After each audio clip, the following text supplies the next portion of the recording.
নমস্কার বন্ধুরা, চৈতালির পাকশালায় তোমাদের সকলকে স্বাগত। আজকে আমি হাতে মাখা মুসুর ডালের রেসিপি তোমাদের সাথে শেয়ার করব। এটা গরম গরম ভাতের সাথে বা রুটি, লুচি, পরোটার সাথে তোমরা এটা খেতেই পারো। আর এটা খেতে কিন্তু খুব টেস্টি হয়, আর বানানোও খুব সহজ, খুব তাড়াতাড়ি বানানোও হয়ে যায়। তবে বন্ধুরা, দেখে নাও আমি এটা কি করে বানিয়েছি। এবার দেখো, এখানে আমি মসুর ডাল নিয়ে নিয়েছি। এখানে আমি ছোটো বাটির এক বাটি মতন মসুর ডাল নিয়েছি। মসুর ডালটাকে খুব ভালো করে ধুয়ে নিয়েছি, আর মসুর ডালটা আমি আধ ঘন্টা ভিজিয়ে রেখেছিলাম। ভিজিয়ে রাখলে খুব তাড়াতাড়ি রান্নাটা হয়ে যায়। এবার দেখো, এখানে জলটাকে আমি ঝরিয়ে নিলাম। এবার এখানে পেঁয়াজ কুচি দিয়ে দিয়েছি, এখানে একটা বড় সাইজের পেঁয়াজ কুচি দিয়ে দিয়েছি। আলু দিয়ে দিচ্ছি। আলুটা আমি আলু ভাজার মতনই কেটে নিয়েছি। আর এখানে টমেটো কুচি দিয়ে দিয়েছি, দুটো কাঁচা লঙ্কা দিয়ে দিয়েছি। এবার আলুটা আলু ভাজার মতন কাটলেই হবে। আর পেঁয়াজগুলো একদম ঝিরিঝিরি করে কেটেছি। আর এখানে আমি একটা ছোট সাইজের টমেটো দিয়েছি। ঝালটা তোমাদের পছন্দ মতন দেবে, নুনটাও স্বাদ মতন দেবে। সামান্য একটু জিরের গুঁড়ো দিলাম, হাফ চামচ মতন ধনের গুঁড়ো, হলুদ দিলাম হাফ চামচ মতন। আর আমি সর্ষের তেল দিচ্ছি, 2 চামচ মতন সর্ষের তেল দিয়েছি। দিয়ে এটাকে খুব ভালো করে মাখাতে হবে। প্রায় হাতে 3-4 মিনিট সময় নিয়ে কিন্তু মাখাবে। যত ভালো করে মাখাবে খেতে কিন্তু তত ভালো হবে। শরীরটা খুব খারাপ জানো, 3 দিন ধরে জ্বর, উঠতেই পারছি না। দেখো, এইদিকে আমার মাখানোটা হয়ে গেছে, তোমাদেরকে দেখিয়ে দিলাম। একটা কড়াই নিয়ে নিলাম। কড়াইতে সর্ষের তেল দিয়ে দিচ্ছি। পরিমাণ মতন সর্ষের তেল দিলেই হবে। এবার হাফ চামচ মতন কালো জিরে ফোড়নে দিয়ে দিচ্ছি। একটা শুকনো লঙ্কা দিলাম। ঝালটা তোমাদের পছন্দ মতন দেবে। আমার ঘরে তো বাচ্চা আছে, তাই আমি কম করেই ঝাল দিলাম। রসুন কুচি দিয়ে দিলাম 1 চামচ মতন। ফোড়নটা খুব ভালো করে ভাজা ভাজা করে নেবে। গ্যাসের আঁচটা মাঝারি করে রাখবে।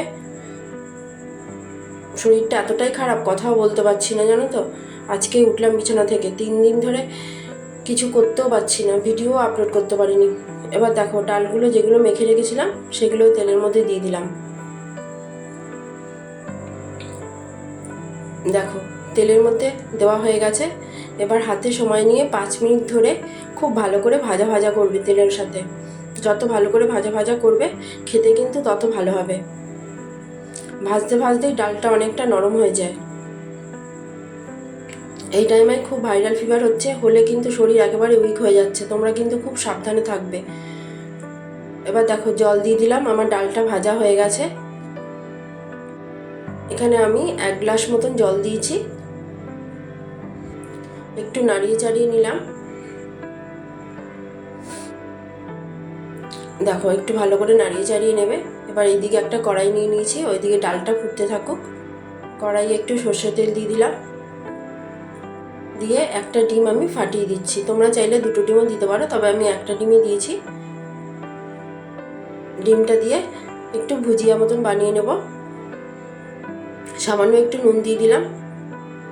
তোমরা চাইলে গোলমরিচের গুঁড়োও দিতে পারো, তবে আমি দিইনি। ঝাল হয়ে গেলে আবার ঘরে তো বাচ্চা কাচ্চা আছে, খেতে পারবে না। দেখো, একটু নাড়িয়ে চাড়িয়ে নিলাম। দেখো, ভুজিটা রেডি হয়ে গেছে।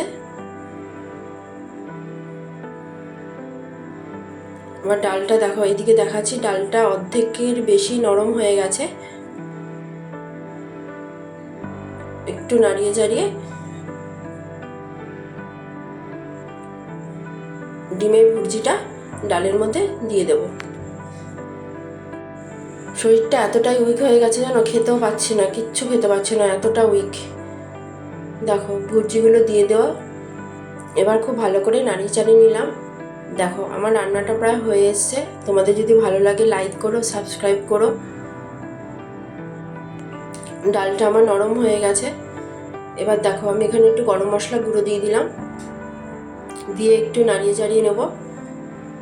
বেশিক্ষণ লাগে না, ডালটা ভেজানো ছিল বলে আমার পাক্কা 15 মিনিটে হয়ে গেছে। একটু নাড়িয়ে চাড়িয়ে নিচ্ছি।